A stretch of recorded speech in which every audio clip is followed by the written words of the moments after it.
Olá, seguidores do nosso programa no Almanac Confusão SGTV.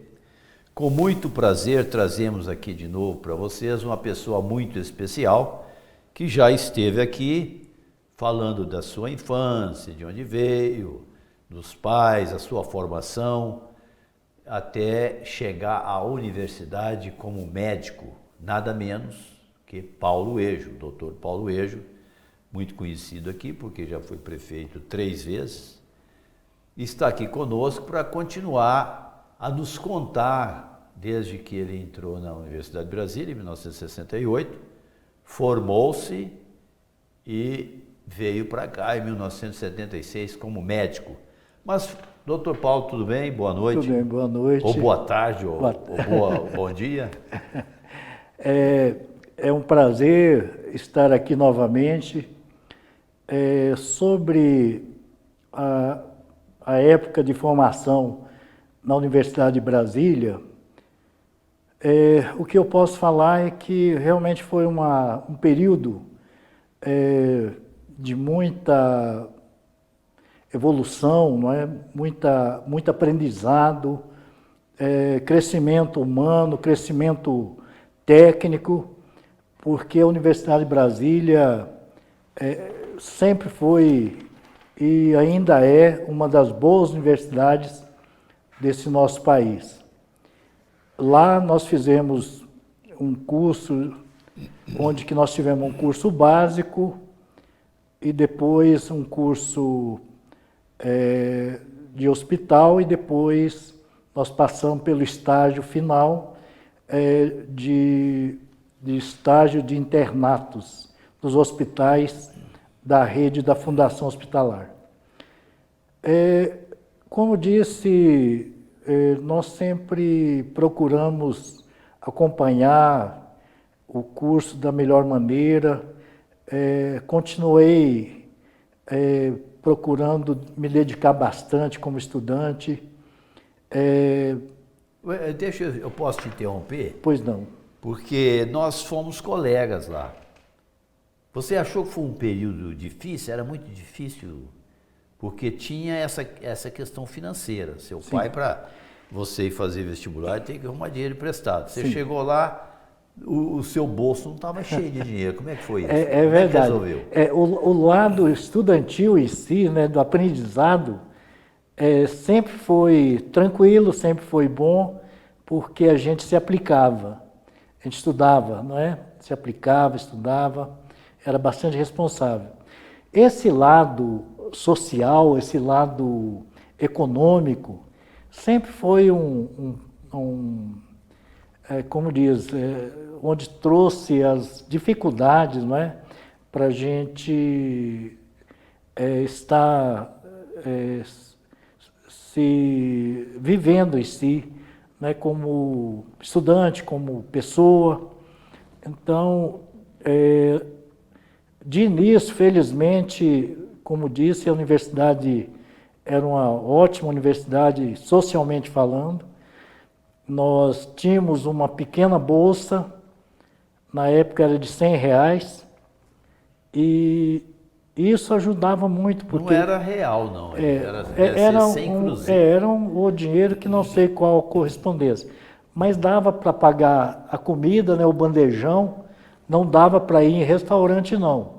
Mas dava para pagar o bandejão no restaurante. Alguma passagem? Alguma passagem era o que dava. E roupa não dava? Não dava para comprar roupa, não. Eu sei porque eu também tinha. Não dava para comprar roupa. Não dava, quando muito, apertava os trocados para tomar um sorvete, não é? Um sorvetinho. Ou então comer um pastel. Ou comer um pastel, que era o famoso... Era um luxo, né? Era um luxo. Então, era isso. Pastel com caldo de cana. Exato. Essa bolsa dava para isso. Não dava para comprar remédio, não dava para fazer um tratamento de saúde, não. Né? Felizmente, a gente não precisava praticamente disso. Não pagava aluguel porque tinha um alojamento. Exatamente. E não pagava aluguel. Tinha o ônibus também, né? Tinha transporte do ônibus universitário. Né? Só esse. Só Você isso. queria ir para a cidade, era diferente. Essa pequena bolsa, Dava para isso, para a gente comer e fazer o deslocamento. Então, era uma das dificuldades. Inclusive, no nosso alojamento, nós mesmos que lavávamos nossa roupa. E era na pia, ali na banheira, né? E a gente tinha um passadorzinho e a roupa saía não muito bem passada, não. Normalmente, precariamente passada, e assim a gente tocava a vida. Não era muito... A gente não desfilava de modelo, não, né? A nossa roupa era bem amassadinha. Mas como a gente tinha o foco, que era o estudo, então isso não abatia a gente, não diminuía a gente, não... Como diz, talvez quem estivesse perto da gente até poderia se incomodar um pouco, mas a gente mesmo, nós não tínhamos essa cisma, né, de estar com esse tipo de vestir, de viver. Assim foi uma boa parte do nosso caminhar dentro da universidade. Lá pelo... Você falou aí da roupa lá, e eu estava lá também, nós éramos colegas. Você até falou na medida do nosso apartamento, e eu custei acreditar qual que era a medida lá. Na verdade era um apartamento, mas na verdade era um quarto, né? Um quarto com um banheiro. Era um ponto só, né? Era um quarto, um cômodo só, com um corredor para entrar, o banheiro do lado, uma varandinha onde dava para estender as roupas, e era só.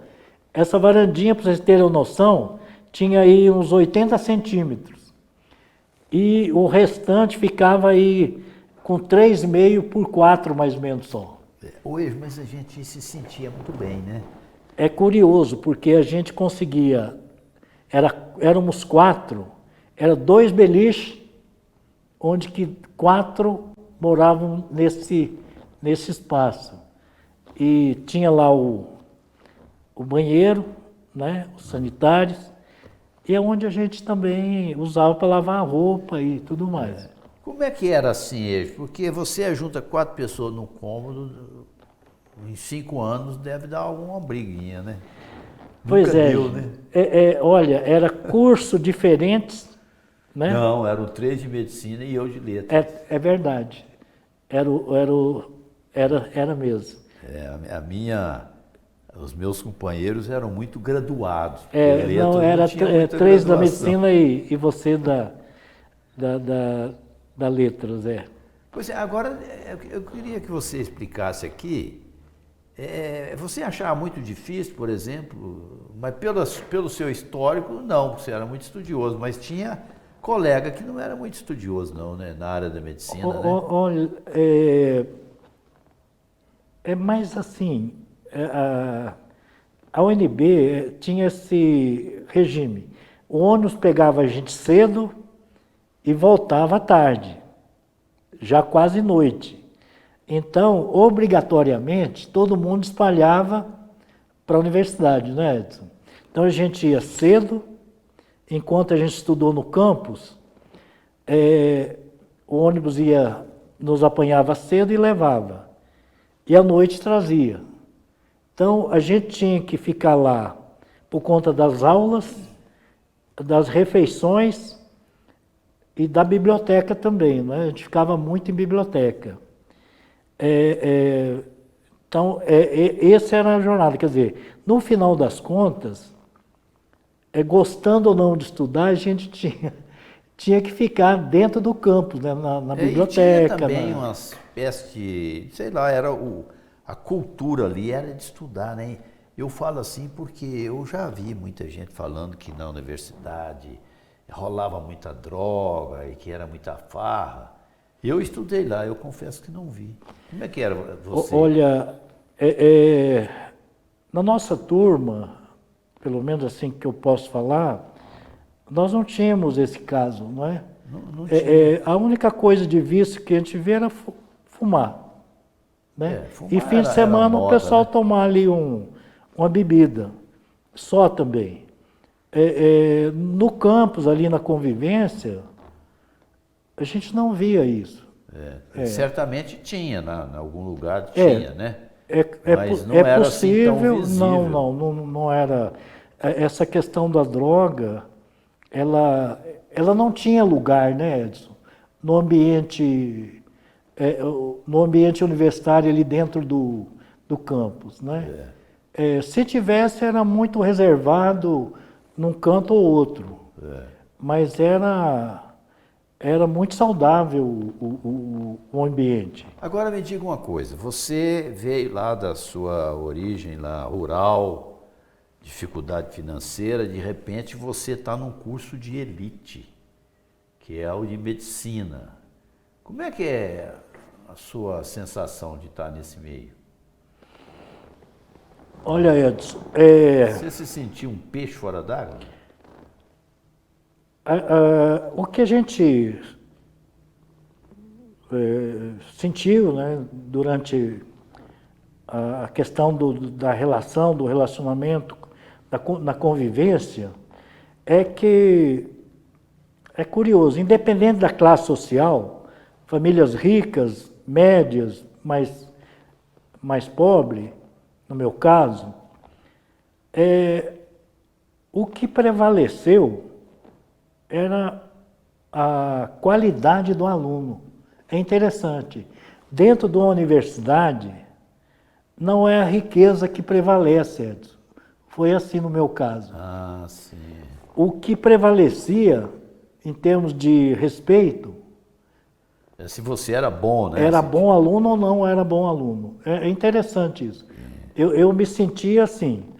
Como eu estava dentro da turma considerada puxadora da turma, né? De estudar, de saber, de aprender, de questionar professor, então a gente tinha assim muito respeito uns com os outros e vamos falar assim, a gente era bastante respeitado no ambiente escolar. Agora eu estou querendo aqui acelerar um pouco, eu estou querendo levar você para São Gotardo. Assim. Mas eu queria que você falasse um pouco sobre o esporte, porque Sim. eu sei que você foi super campeão. Né? Que nós tínhamos esporte na UNB, Tínhamos. né? A UNB sempre prezou, não é, por ter modalidades de esporte. Lá tinha futebol de campo, futebol de salão, basquete, vôlei, judô, não é? Era judô em altíssimo nível, porque lá tinha os melhores judocas do Brasil, que eram os técnicos lá da UNB, não é? Eu queria que você falasse sobre isso, porque eu sei que você tinha o seu esporte e eu tinha o meu, você não falou do meu, né? Você era da natação, não é? E eu era do judô. Então, olha só, com todo o aperto, a correria, ainda nós tínhamos, assim, a possibilidade dentro da universidade de a gente optar por uma modalidade esportiva. No meu caso, eu optei pelo judô. Eu já era judoca iniciante e lá eu fui aprimorando. E tive a sorte de ter o técnico lá que era participante de Olimpíada, campeão pan-americano, campeão brasileiro várias vezes. Então, eu tive muito essa sorte. E com isso também eu fui evoluindo, a ponto de fazer parte da seleção universitária de judô de Brasília, do DF. E aí você já era faixa preta. Já era faixa preta, Então, eu graduei a faixa preta lá. Porque eu nunca te contei, não, porque eu também pratiquei esporte, karatê. Sim, você fez karatê além da natação. Com Higashino, né? Aí eles me perguntam, qual que é a sua faixa? Eu falo, faixa suja. Apenas sujou a faixa. Exato. Então, nós tivemos a oportunidade de competir em Porto Alegre, em Vitória, em Belém, em São Paulo, de modo que foi uma coisa muito boa, porque a gente pôde conhecer gente, crescer, né, como pessoa, melhorar a autoestima, melhorar a autoconfiança. Então o judô me deu... Eu ia te perguntar isso, o que significou o judô para você, além dos títulos que você já falou, né, você teve vários, mas o que significou em termos de formação da pessoa Paulo Eixo? Olha, o judô, ele, para mim, eu considero uma das coisas mais importantes que a gente teve na vida, porque eu era uma criança e um jovem muito tímido, muito inseguro, assim, pessoalmente falando, em termos de me colocar como pessoa no meio social. Então eu era uma pessoa tímida mesmo, de verdade. E o judô, ele gradualmente, ele foi me tirando essa timidez, ele foi me dando autoconfiança, foi me dando autoestima e também me pondo à prova. Com isso eu cresci mentalmente, psicologicamente. Por quê? O judô, como qualquer esporte sadio, ele vai te pondo em confronto com você mesmo. Você tem que crescer para melhorar, para ser melhor a cada passo. Não é propriamente o judô, não quer dizer que você tem que vencer o adversário para você falar que você é o melhor.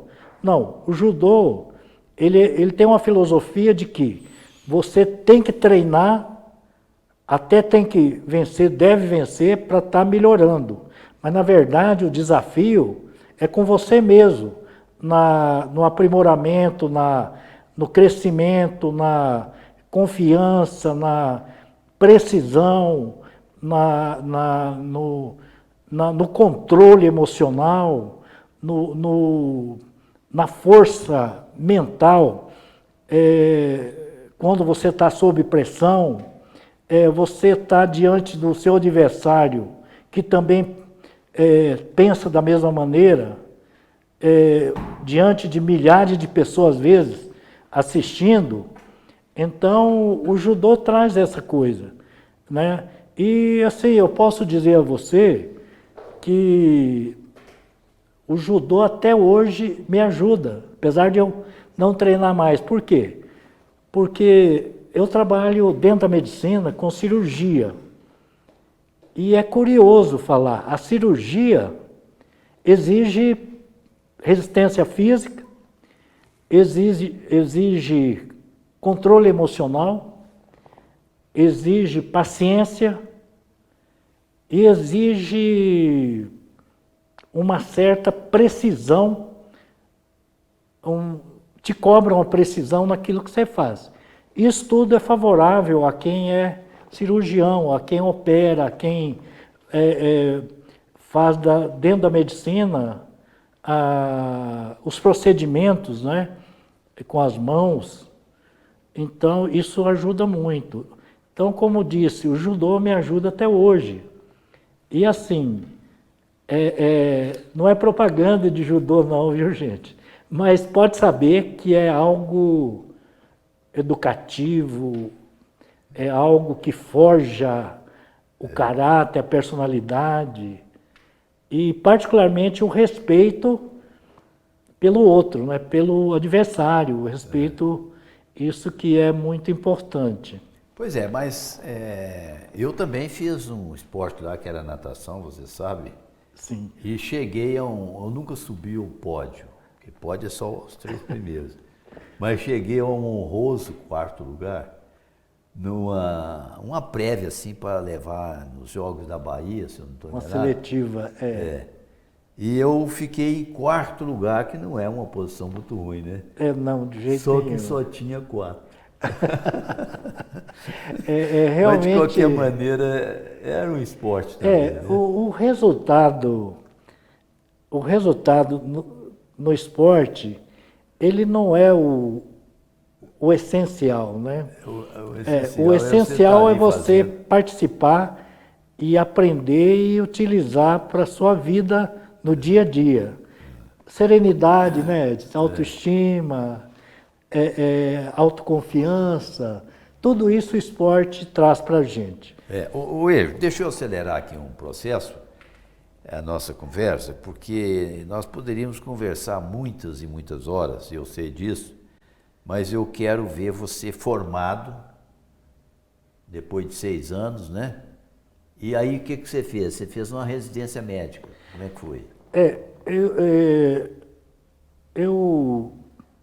Durante o curso, na verdade eu fiz algumas prévias e me interessou muito a cirurgia. Quando eu percebi que eu tinha interesse por isso e dom para estar mexendo com isso, não porque eu fosse mestre em habilidades manuais, não, mas é porque eu tinha gosto por aquilo, pelo fazer, pelo resolver, pelo desafio em si. E então, durante o curso mesmo, a partir do 4º ano, eu comecei a me ligar à equipe de cirurgia para poder já abrir caminho para a cirurgia. Então, eu ajudei muito a cirurgia numa equipe muito boa, durante 2 anos, antes de formar. E depois de formado, a opção foi clara, eu fui para tentar uma vaga, novamente concurso para a gente conseguir uma vaga para a residência, que a gente chama. E aí eu consegui uma vaga, na verdade foram 2 vagas. Eu fiquei com uma vaga, foram 3 opções, né? Eu fiquei com uma vaga em Botucatu, eu fiquei com uma vaga no Hospital Municipal de Tatuapé e fiquei com 4 vagas. Uma vaga no hospital do Ipiranga, Sacomã, e o outro em Brasília. Aí eu optei, por razões já que minha família morava em Brasília, eu optei por ficar em Brasília. Aí eu acabei fazendo a residência no Hospital de Base de Brasília. Antigamente chamava-se Hospital Distrital, primeiro Hospital Distrital de Brasília, porque era a referência de toda Brasília e, na verdade, de todas as cidades no entorno. Então ali foi uma época muito importante, porque ali eu amadureci meus conhecimentos e também me deu uma visão muito boa, prática, da medicina. E, de certa forma, o fato de eu não sair só com o curso me deu muita segurança nas situações mais difíceis. Então, a cirurgia me deu muita tranquilidade em enfrentar situações difíceis. E eu sempre tive na mente que eu iria para o interior. Eu não tinha vontade de ficar em grande centro. Na verdade, eu vim para São Gotardo já especializado em cirurgia, mas também sabia fazer uma cesárea, um parto, porque eu tinha muito treinamento, feito muito treinamento também em obstetrícia, né, durante o meu 6º ano. Eu já vi que você já veio parar em São Gotardo, você já adiantou, e eu ia perguntar, por que São Gotardo e não outra cidade? Primeiro que eu conhecia São Gotardo porque eu tinha me casado com a sua irmã, não é? A Maria Helena. Então, eu já tinha a raiz aqui, de certa forma. Essa pergunta também. De certa forma, tinha ligação familiar. Mas não foi por isso propriamente, não. Conversas também. A razão foi porque eu fui convidado pela direção da Santa Casa e também pelo Dr. Joaquim, nosso saudoso Dr. Joaquim da Silva, Pereira da Silva, a vir para a Santa Casa, para poder ser cirurgião e atender na Santa Casa. E assim eu acabei vindo para São Gotardo, em dezembro de 1976. Assim começamos a convivência com a comunidade de São Gotardo. Imagina, você veio praticamente em 77, né? Que já final de 76, vamos considerar 77. E como é que foi esse período de medicina? Porque em 77 para 82, seriam aí 5 anos, né? 5 anos. Você teve cacife para ser eleito prefeito. Como é que foi esse período? Deve ter sido muito rico, assim, em termos de relacionamento. Como eu vejo da seguinte forma, chegando em São Gotardo e trabalhando na Santa Casa, eu comecei a trabalhar não só na cirurgia, mas atender a comunidade em clínica, em pediatria, em obstetrícia, fazendo parto, cesárea. Você teve que ser eu tive que ser geral. Eu tive que fazer a medicina geral. Então isso deu uma abertura muito rápida e grande para com a comunidade. E eu tive assim uma experiência muito boa, porque a Santa Casa tem, pelo menos na época, tinha um estatuto que, de certa forma, motivava a gente até a visitar pessoas, famílias bem pobres, que não podiam pagar internamento, porque naquela época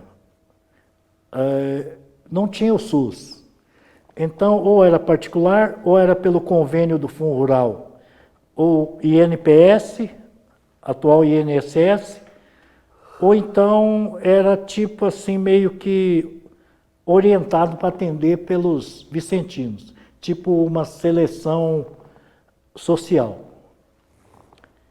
Então, eu passei a visitar muita gente doente, acamada, que não podia pagar e não tinha como ir para o hospital porque tudo era muito difícil para essas famílias.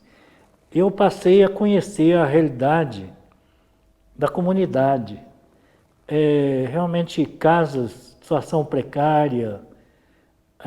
Eu assisti ainda a época da casa de pau a pique aqui nos bairros e também camas de forquilha, com esteira de capim mesmo, ou palha de arroz. Aqui no entorno? Exatamente.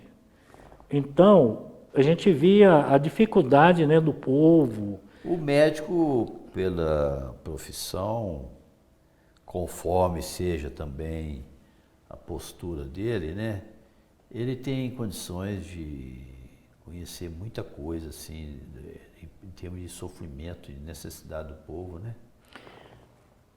E não é só pobre, não, o rico também. Né? O rico também fica doente, né? Fica. Então, isso... Eu acho que essa foi a abertura a que eu fui colocado para conhecer melhor a comunidade de São Gotardo, particularmente os bairros, né? Assim como também o fato de eu abrir o tipo de atendimento na medicina geral. Então isso aumentou muita participação na medicina dentro da comunidade. Então esse tempo foi o suficiente para muita gente me conhecer. Eu queria ter feito essa pergunta antes, mas ainda tem tempo de fazer. é a questão da formação da pessoa, dos valores. Até me lembro de uma expressão do Machado de Assis, ele fala assim, o menino é o pai do homem, o homem já está no menino. Quando você chega aos 18 anos, supõe-se que a pessoa já tenha os seus valores, né? Estou falando isso porque eu sei também, até por experiência mesmo, muita gente entra na medicina para ganhar dinheiro. É porque ele já tem esse valor na cabeça dele. E de fato ganha, tem condição de ganhar muito dinheiro.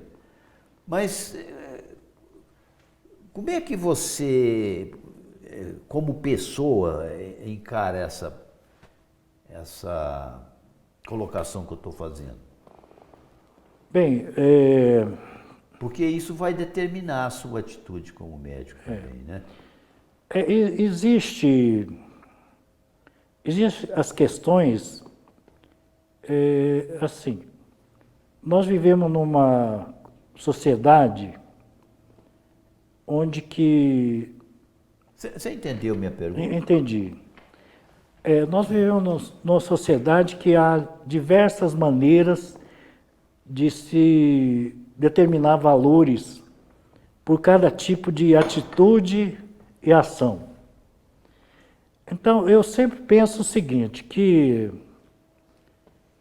a questão de como a gente vai ser quando crescer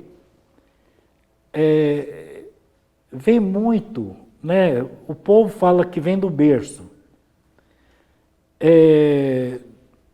Outros falam que o meio é que faz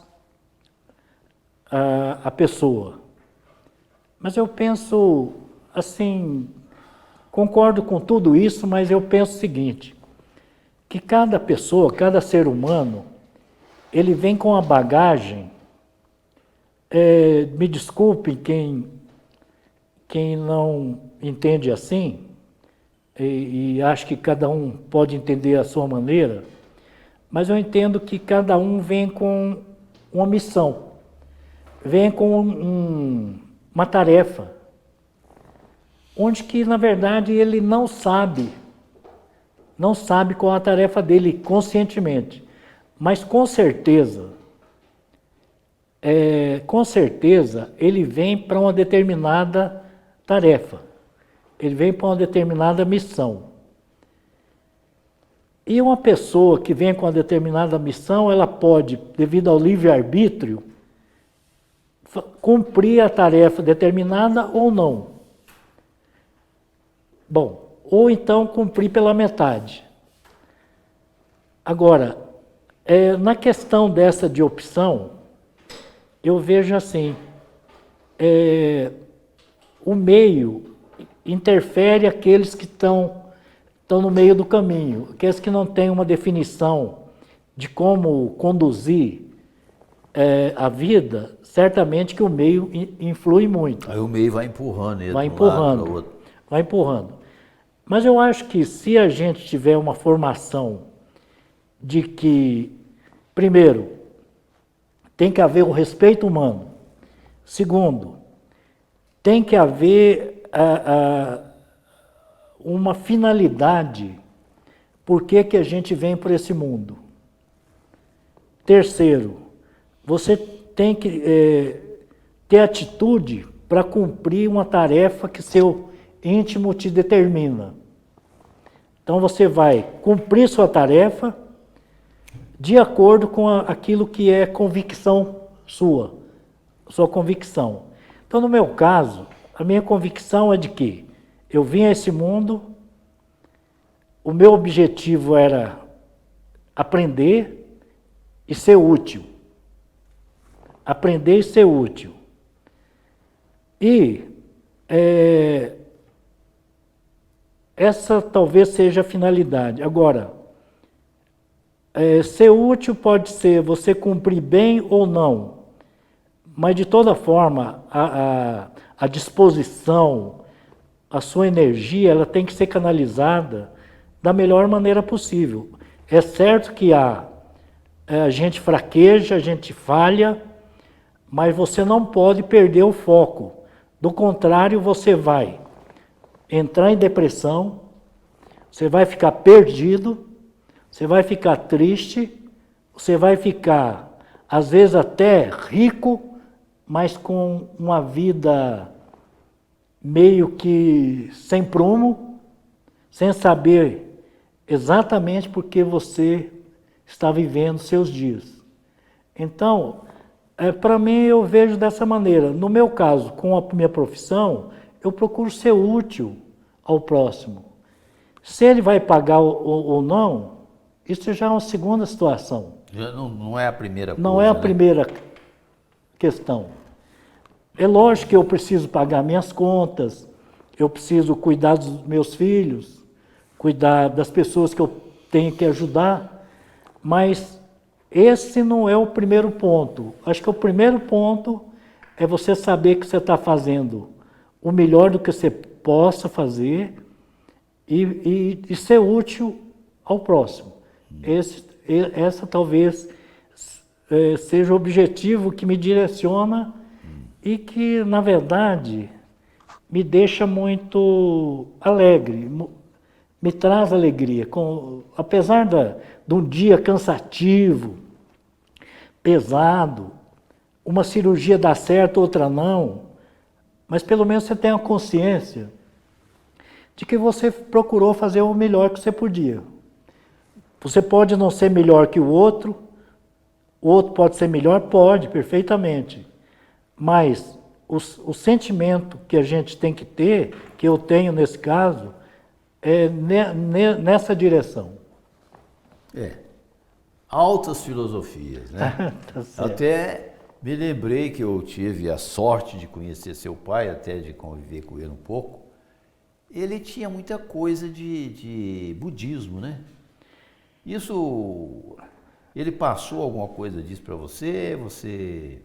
Como é que é? Ou não tem nada a ver? Não, na verdade, meu pai era um cosmopolita em termos de crença. Ele era um budista, ele era meio que shintoísta, em termos de cerimônia, ele era um espírita, e então ele era assim. Ele conversava isso com você? Sim, ele Esses valores porque a gente, só pela convivência, você vai... na verdade, meu pai era uma pessoa de pouco falar, era mais de atitude do que propriamente de falar. Então, do que eu pude aprender, que eu ouvi ele falava assim, filho, quando você tiver que fazer uma coisa, você faça. Não espere os outros te mandar. Porque se os outros te mandar, perde o valor da sua iniciativa. Então ele falava muito, falou, olha, antes de alguém te mandar, se você sabe que tem que fazer, faça. Porque se você for mandado a fazer, aquele ali não vai te trazer prazer. Então, é assim. E outra coisa era a seguinte, olha, se você tiver com pressa, não corte caminho, não use o desvio, porque senão você vai dar com os burros na água. Sim. Hoje eu entendo que a gente não pode estar cortando, fazendo muito atalho na vida. Sim. A gente tem que estar queimando as etapas, tem que estar amadurecendo as coisas, porque a sabedoria fala que queimar etapa não é uma boa coisa, não é? E também, outra coisa, que ele falava, olha, nada de extremos.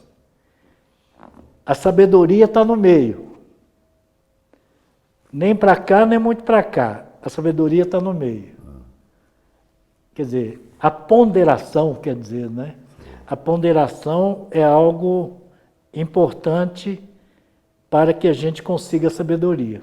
Oi, olha, eu já vi que você também é filósofo, e a filosofia leva a gente tanto para as alturas quanto para as profundezas. Exato. Eu queria que você falasse sobre o ano de 1982. Você pensava em política? Porque você virou político, foi em 82, porque teve a campanha, né? Em que você foi eleito. Vamos para 1982? Vamos. A memória está boa? Pra você Tá contar boa. aqui para o nosso Olha, pessoal, porque em 82 você começou uma trajetória política que está até hoje aí.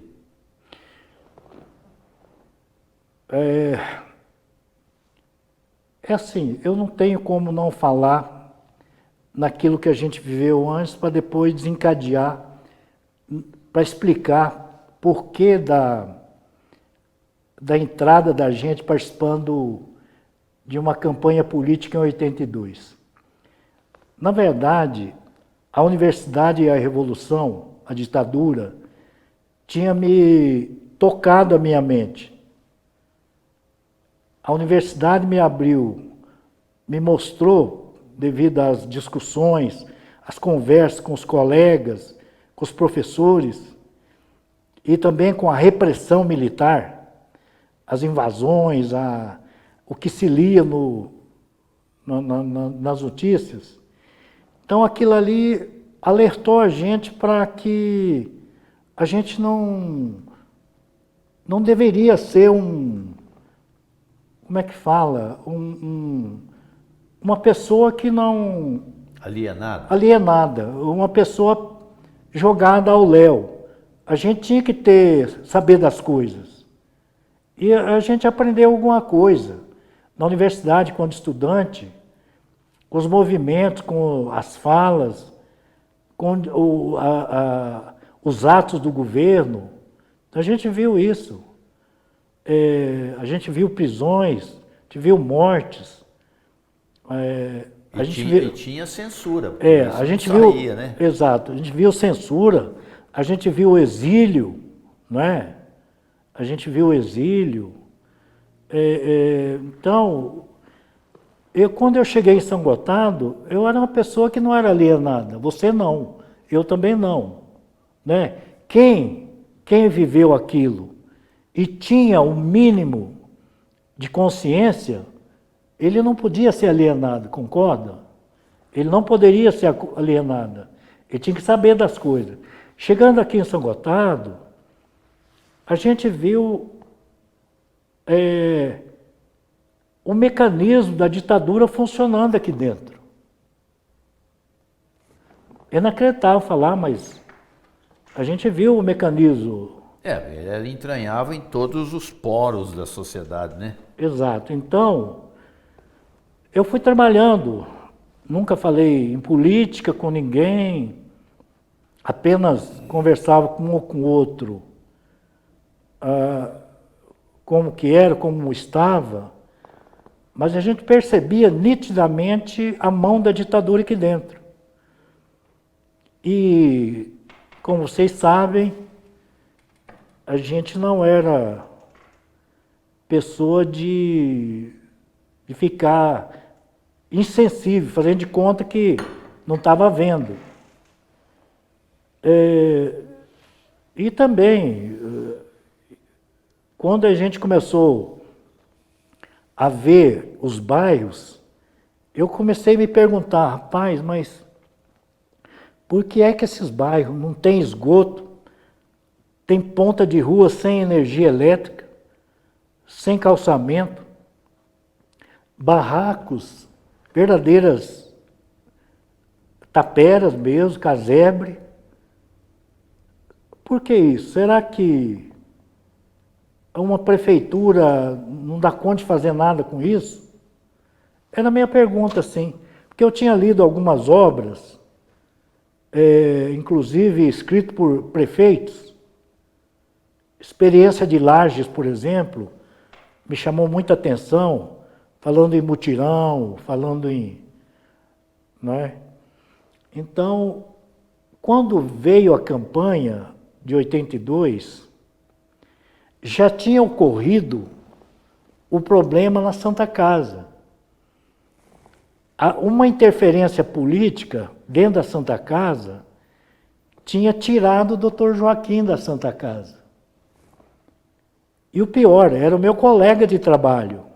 Então, o doutor Joaquim foi simplesmente dispensado.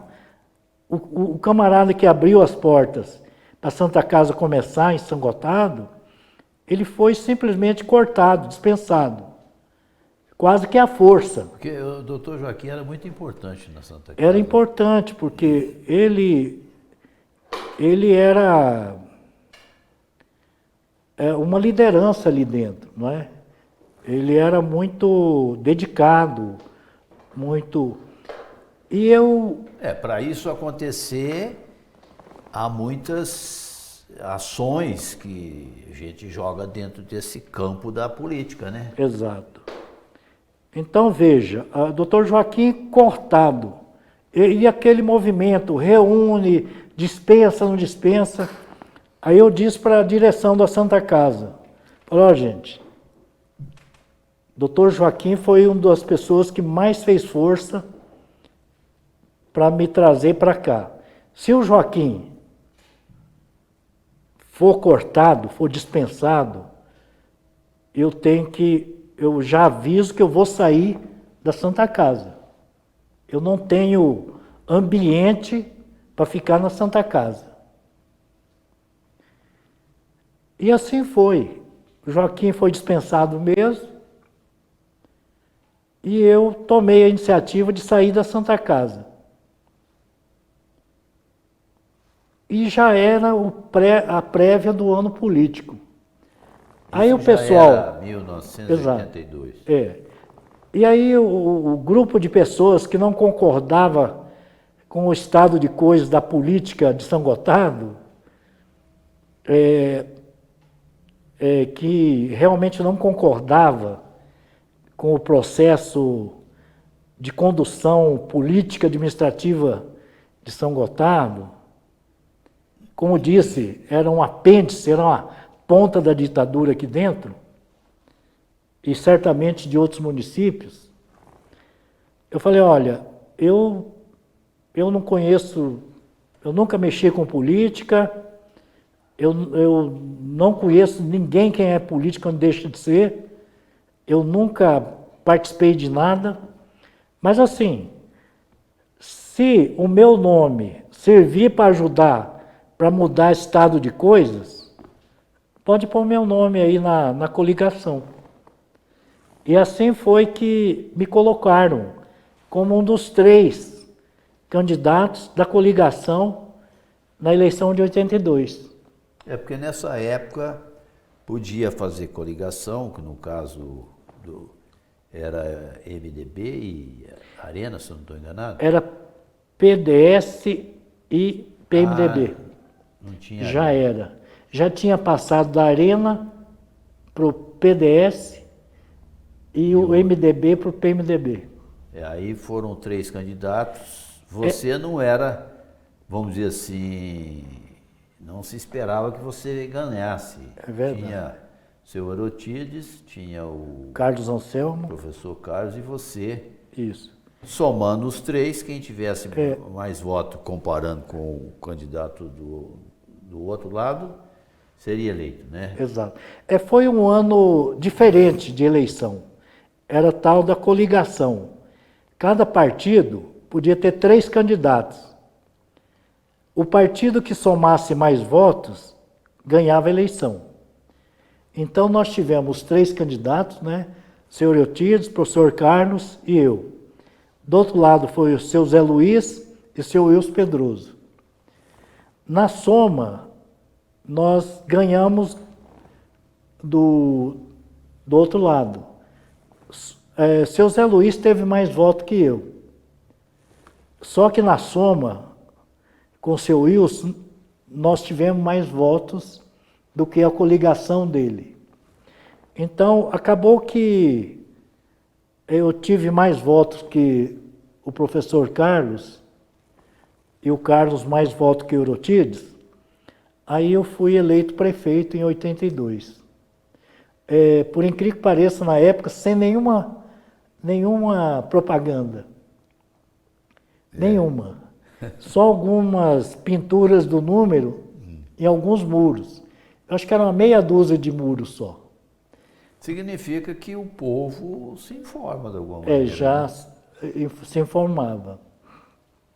Agora, o porquê que elegeu uma pessoa que não era daqui, pouco conhecida, assim, no meio político, realmente foi uma surpresa, porque a impressão da gente é que o povo, na época, queria uma mudança mais forte. E acho que apostavam na maneira de eu pensar e fazer as coisas. Então, penso que eu era uma pessoa mais aberta à conversa com a população, por isso que isso facilitou a eleição. Conversar é importante, né? Você conversava bastante. Né? Conversava muito. Mas, por incrível que pareça, eu nunca pedi um voto em consultório antes. Porque realmente, primeiro que não é ético, né? Você está pedindo voto em consultório. O trabalho é outro, né? Então, assim, a gente nunca falou em política, a não ser com alguns que quisessem falar. Mas eu sempre tive o cuidado de não falar política dentro do consultório. É interessante que o grande livro da política é o do Maquiavel, né? O Príncipe. Sim. E ele fala lá que política não tem nada a ver com ética. Verdade. De fato, o povo aí que age na política, para eles pode mentir, pode até matar, né? É verdade. Mata, porque isso está lá no Príncipe. O que eu quero falar para vocês, gente, é uma coisa importante isso. Virou moda falar mal da política, dos políticos. Mas veja, o jornal falando mal, a televisão falando mal, durante anos. Isso é direto. Durante anos. Aí você pensa assim, mas por que isso? É muito simples entender. Você sabe por que fala mal da política? Porque, pensando bem, é o único jeito do povo, primeiro, entender como é que funciona, saber qual o valor da política e usar o voto dele da melhor maneira. Agora, por isso que a gente chama atenção o seguinte: é importante o povo se informar para não ser enganado, inclusive pela televisão e por alguns jornais. Por quê? Porque o jogo das grandes televisões, das grandes redes, é o jogo do poder econômico, é o jogo dos poderosos, é o jogo dos bilionários, é o jogo dos trilionários.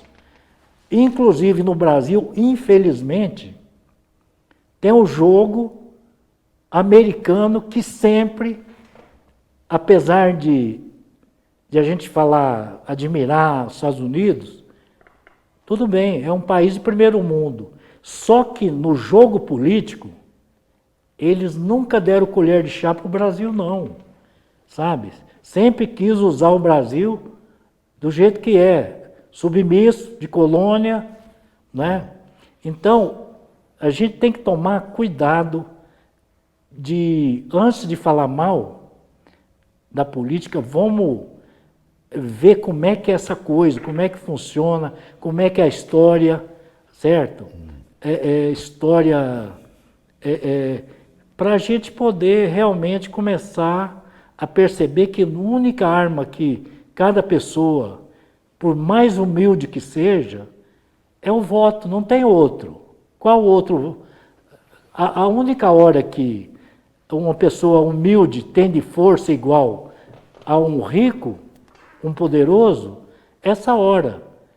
Agora, tem que estar atento, porque senão a gente começa, como diz o povo, dar tiro no pé, não é? Veja, Eu já vi que você também tem seu pensamento político, filosófico, etc., e a sua prática também. Só que nós vamos ter que deixar isso para um próximo programa. Tá certo. Por incrível que pareça, já tem 1 hora que nós estamos aqui nessa conversa, muito agradável, eu nem vi passar, espero que também o nosso espectador tenha gostado. Mas só para terminar, me diga, qual é o seu time que você torce, futebol? Rápido ou rasteiro? Pessoal, não é nem Atlético, nem América, nem Cruzeiro. É Botafogo, do Rio de Janeiro. Sabe por quê?